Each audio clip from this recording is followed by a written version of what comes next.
Om Namo Bhagavate Vasudevaya.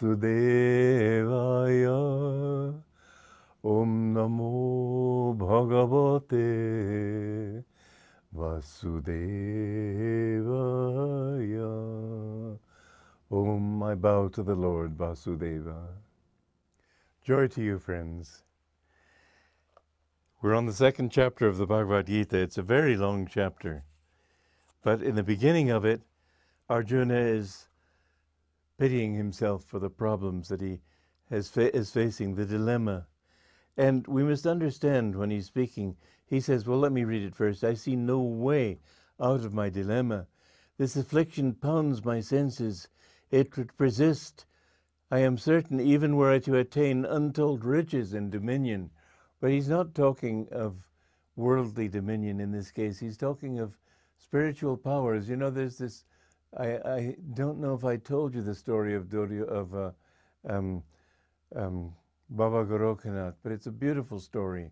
How he lived to be 300 years, he developed all the powers of siddhis, all the siddhis of yogis. And he saw that he was about to die, and through the spiritual eye, he saw this young man sitting by the Ganges. And he appeared to him and he said, I am Baba Gorokhanath. And this young man, instead of gasping, he said, yes, and what is it? You're disturbing my meditation. Baba Gorokhanath said, I see that the time has come for me to leave this body, and I want to transfer my powers that I have developed over these 300 years to a worthy person, and that worthy recipient I see is yourself. And the young man was not very impressed. But he took these 8 pellets, and he said, are these mine to do with as I wish? Yes, they are yours now. He cast them into the river. And Baba Gorokhanath said, what have you done? You've thrown away these powers that I have developed over 300 years? And the young man looked at him and he said, in delusion yet, Baba Gorokhanath? And Gorokhanath then realized that he was still working with Maya. Delusions is a very subtle thing, but in the Catholic Church they say that people become saints if people are made saints if they can perform miracles. You can perform all the miracles and still you can fall. I also told the story of Sadhu Haridas, who performed many miracles. One time he was in a boat, and I told you this one also, but it's worth repeating. The missionary was with him, and he said to this missionary, what could your Jesus do that I can't do? And because they were on a boat on a lake, the missionary said, well, he walked on water. Haridas said, is that all? And he jumped out of the boat and walked on the water, and wherever he went, the boat followed him. But the Maharaja of that area said, I know you all think highly of this man, but there's something wrong with him. There's something doesn't seem right. And after a while, Baba Haridas, Sadhu Haridas, fell in love with a woman and ran off with her and stayed with her for a while. Then he realized his mistake and he came back and he said, I am sorry. And my guru said he was a completely liberated soul.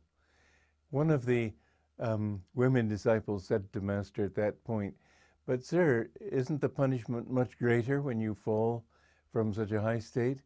Master said, God is no tyrant. If you've been eating good cheese and you take up bad cheese and you find that it's not what you really want, you go back to the good cheese, he won't disappoint you. And so it is that we must understand that God is always on our side. He's always our friend.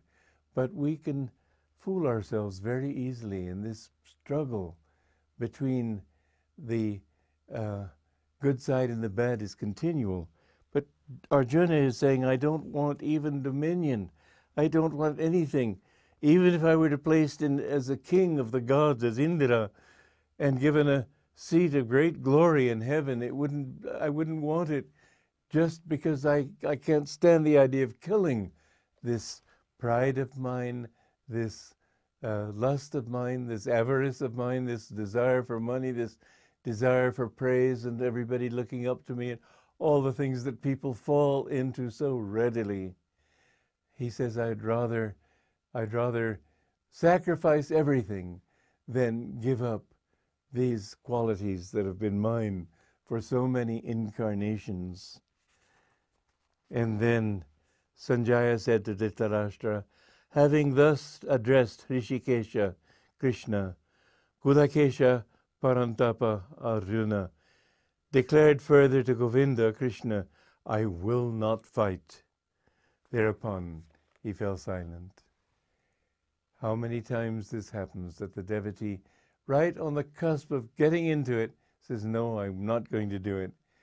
Sometimes you need to honor that. I had a period of rebellion that way in meditation, where I just didn't want to meditate and I didn't want to feel peace. I was afraid of it. And my guru said, the mind is like a donkey. If you beat it, it may just stand firm. And the more you beat it, the more it stands firm. So let it stand there for a while, then let it go on. But don't react when it stops. Don't react when you feel this determination not to fight. Just say, okay, this is one of the moods that the devotee goes through, one of the moods the mind goes through. I'll just wait. I won't move. I won't change my allegiances. I will just wait. And it will start moving again in time. So then, O Bharata, Dhritarashtra, to him who placed between the two armies sat in lamentation, the Lord of the senses, Krishna, as if smiling, spoke the following words. Now there's a wonderful footnote here. Paramhansa Yogananda said the devotee, casting himself at the feet of God, despite his own spiritual discouragement, pleases God very much for his complete surrender to divine wisdom. Indeed, it is a sign of God's great pleasure when the devotee at this point on the spiritual, when the devotee at this point on the spiritual path perceives or feels the divine smile within him. The Gita statement, as if smiling, signifies that the devotee, though he may not actually see the Lord's smile in vision, will be sufficiently comforted if he simply feels that divine smile in his heart.